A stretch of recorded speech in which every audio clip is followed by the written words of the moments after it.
What's good, everybody? And it's the end of the year. There's no more UFC events. And I'm trying to think, it's time to give out the end of the year awards. So here's my pick for Fighter of the Year. Now I'm going to give you my top five and some honorable mentions.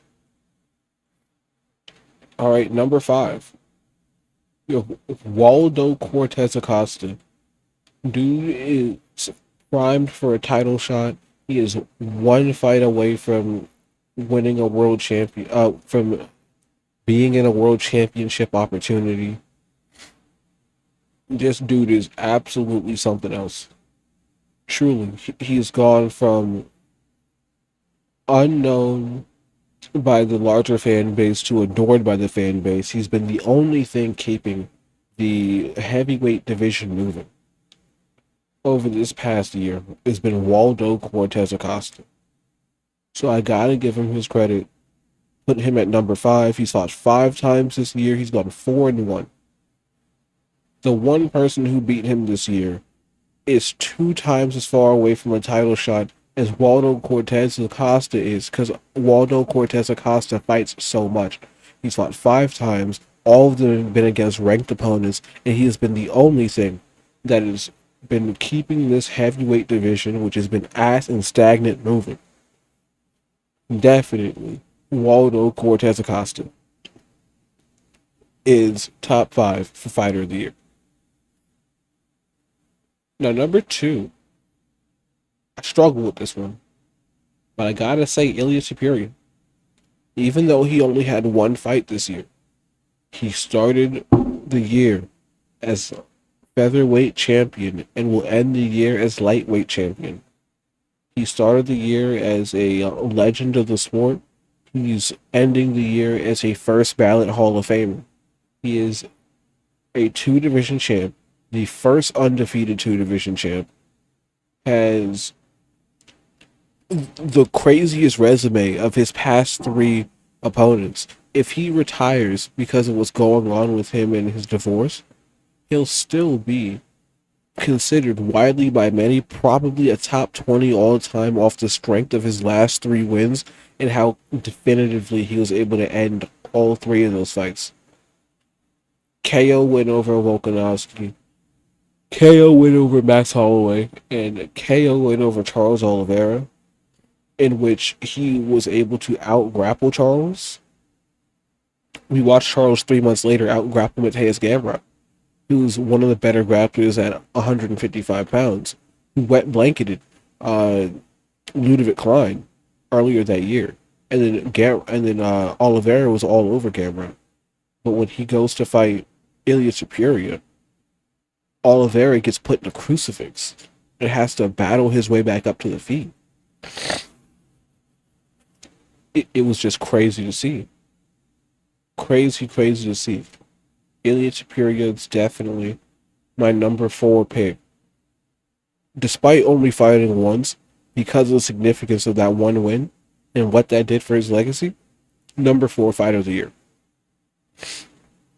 Number three fighter of the year. I have to say, very simply, it's Islam Makhachev, bro. He starts the year, breaks the title defense record at lightweight, moves up to welterweight, becomes welterweight champion. One of the few double champs in UFC history. Ties Anderson Silva's win streak for the longest win streak in UFC history. Does it in dominant fashion. Snaps Jack Della Maddalena's 18-fight win streak, where he hasn't tasted defeat in about 10 years. And he was undefeated in the UFC. Islam Makhachev was all over him, destroyed him for 5 rounds. Islam Makhachev has probably, I think, the longest unbeaten streak at lightweight. This tied for the longest win streak of all time. And now he's a double champ. And probably one of the most significant double champ fights we've ever had. Yeah, no, Islam Makhachev is definitely number three when it comes to fighter of the year. Pound for pound, number one, too. Started the year as pound for pound number one, lost his pound for pound number one ranking, not because he lost a fight, because someone else won, ended the year's pound for pound number one fighter in the world. Absolutely, number three, Islam Makhachev. Now, number two, people are gonna look at me crazy for this one, but I'm saying Joshua Van, number two all time, for not number two all time, but number two for fighter of the year. Started the year unranked, ended the year as champion. Has this insane work rate where he's fighting every other every other card, it feels like, in the Apex on pay-per-views. I mean, he fought on UFC 316, turned back around, fought on UFC 317. This man's hunger and drive to keep going is insane. Established himself as the number one contender in the world, and then fought for the world championship. And even though it ended in a very, very weird way a minute into the fight, officially speaking, he is the champion of the world, and he is won by TKO due to injury. He's champion. Next fight he has, he's gonna be the one walking out last. Next fight he has, he's probably gonna have some new version of the Champions Clause to get him a bunch of money to change his family's life. He has done all of this. He's entered the top 10 pound for pound in the pound for pound rankings. He was nowhere to be seen on that pound for pound rankings at the start of the year. And now we're talking about a guy who is at right now in the pound for pound rankings. Yeah, I gotta have him as my number two fighter of the year. Has fought like 5 times this year, hasn't lost a fight, number one contender, beat a dominant champion to get his belt. Two, fighter of the year. But before I get to number one, I gotta give some honorable mentions for fighter of the year. Michael Morales, 2-0, two brutal knockouts, established himself as the number one contender next in line at welterweight. We gotta add him in there. Nasruddin Imavov knocked out Israel Adesanya, former world champion, at the beginning of this year, and then demolished Kyle Boraujo for 5 rounds, who was an undefeated guy in the UFC, who was one win away from a title shot, and he's cemented himself as the guy who's next in line to fight Hamzat Chimaev. Yuri Prohaska, 2-0, two comeback KOs, has established himself as next in line for the title if Alex leaves.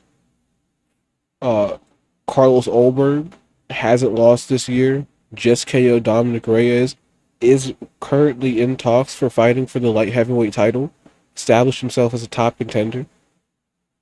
Benoit Saint Denis, 3-0 in the year, has completely reinvented his career as far as what people think of him. 3-0, three finishes, 2 submissions, 1 knockout, has reinvented himself as a top contender, and is fighting in what is basically a title eliminator, because if he gets past Dan Hooker, it's not many more people he's going to have to beat to get a shot at the title. Reiner de Ritter, I know he had a very terrible performance against Bo Nickel, but as far as like this year, he's like 3-1. He beat Robert Whitaker, derailed the hype train of Bo Nickel, cemented himself as a top 10 middleweight in the world, and is 2 wins away from a world championship despite coming off of a humiliating loss. Anthony Hernandez, another guy, middleweight's just on fire right now, so there's a lot of people to pick for middleweight. Beat Brendan Allen, beat Roman Dolidze. No, he didn't beat Roman Dolidze. He emasculated Roman Dolidze. Roman Dolidze can't have kids. He can never tell his kids that I fought as in the UFC, because they're going to look up his name and see Anthony Hernandez dragging him across the octagon. And Anthony Hernandez put himself into position where he's one win away from a world championship. He gets one more win, which is already confirmed to be Sean Strickland. If he beats Sean Strickland, he's getting a title shot. There's no ifs, ands, or buts. Just missing out on the list is Piotr Jan. Just barely. He's my number 6 fighter of the year. 2-0 this year. No, yeah, 2-0 this year. Beat an up-and-coming contender Marcus McGee, and then has snapped Merab Dvalishvili's win streak, reclaimed the bantamweight title, and did it in one of the most dominant fashions we could possibly have against Merab.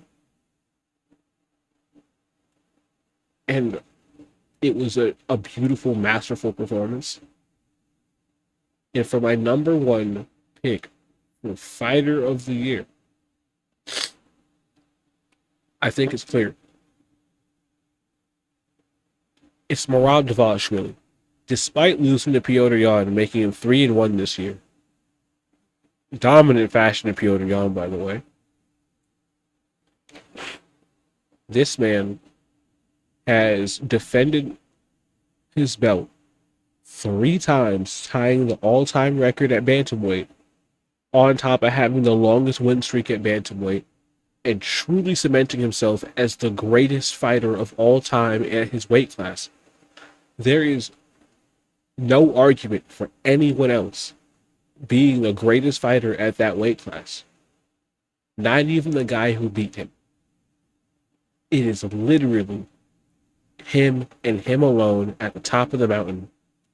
And he, we're talking about a guy who cemented himself as the GOAT of his weight class. GOAT status.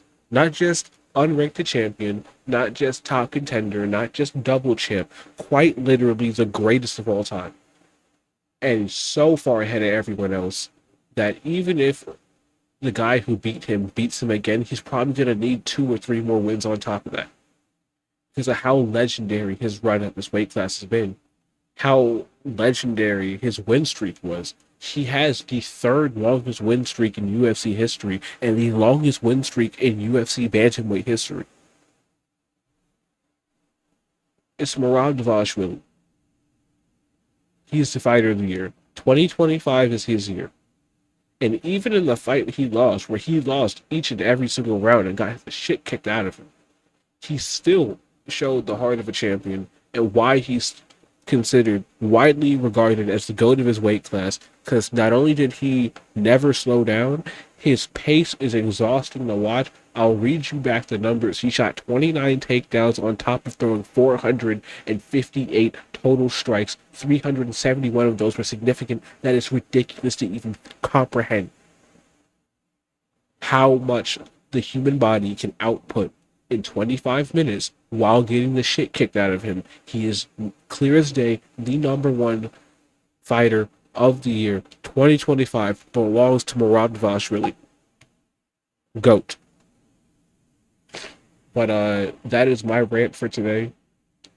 Hope you guys enjoyed, and don't forget to like and subscribe.